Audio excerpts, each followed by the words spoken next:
అఖిల్ నటించిన 7వ cinema 'Lenin' ప్రేక్షకుల ముందుకు వచ్చింది. ఈ సినిమా ఫస్ట్ హాఫ్ డీసెంట్గా ఉంది. Hero introduction, hero heroine love track అంతా హ్యాపీ అనుకున్న టైంలో ఒక ట్విస్ట్.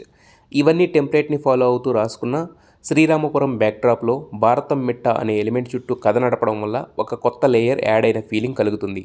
అందుకే ఫస్ట్ హాఫ్ డీసెంట్గా అనిపిస్తుంది. సినిమాకి కీలకం మాత్రం సెకండ్ హాఫ్. అయితే ఈ సెకండ్ హాఫ్కి బేస్ అయిన లవ్ స్టోరీలో ఇంపాక్ట్ తగ్గడం వల్ల సినిమాలో ఉండాల్సిన ఇంటెన్సిటీ, ఇంపాక్ట్ కూడా తగ్గాయి అనిపిస్తుంది. కానీ ఎక్కడా బోర్ కొట్టకుండా సినిమాని నడిపించడానికి డైరెక్టర్ అండ్ 24 క్రాఫ్ట్స్ పడిన కష్టం చాలా వరకు వర్కౌట్ అయిందని చెప్పుకోవచ్చు. ఈ సినిమాలో ముఖ్యంగా భారతం మిట్టలో జరిగే జాతర ఎపిసోడ్ అనుసంధానంగానే అన్నీ తిరుగుతూ ఉంటాయి. వీలైనంత వరకు మహాభారతం రెఫరెన్స్ వాడడానికి ట్రై చేశారు. కొంతవరకు అవి కూడా పేలాయి. హీరో పాత్రని హైప్ చేయడానికి, సినిమాలో పాత్రలని ప్రేక్షకులకు కనెక్ట్ చేయడానికి ఇది బాగా ఉపయోగపడిందని చెప్పుకోవాలి. లవ్ స్టోరీ ఈ సినిమాకి బేస్. అది అనుకున్నంత రేంజ్లో కనెక్ట్ కాకపోయినా దాన్ని బేస్ చేసి రాసుకున్న మాసీ సీన్స్ బాగానే పండాయి. అఖిల్ నటనలో చాలా మెచ్యూరిటీ కనిపించింది. ముఖ్యంగా ఎమోషనల్ సీన్స్లో చాలా న్యాచురల్గా కనిపించాడు. కొన్ని సీన్స్ అయితే అఖిల్లో ఉన్న యాక్టింగ్ పొటెన్షియాలిటీ చూపించడానికి రాసుకున్నట్టు ఉన్నాయి. అయితే ఆ రేంజ్లో పర్ఫార్మెన్స్ కూడా ఇచ్చాడు కాబట్టి అవి ఇబ్బంది పెట్టలేదు. ఇప్పటి వరకు గ్లామరస్ పాత్రలకి మాత్రమే పరిమితమైన భాగ్యశ్రీ ఈ సినిమాలో పర్ఫార్మెన్స్ పరంగా కూడా ఆకట్టుకుంది. ఆమెపై మెచ్యూర్డ్ క్యారెక్టర్స్ రాసుకోవచ్చు అనే స్ట్రాంగ్ హింట్ ఇచ్చింది.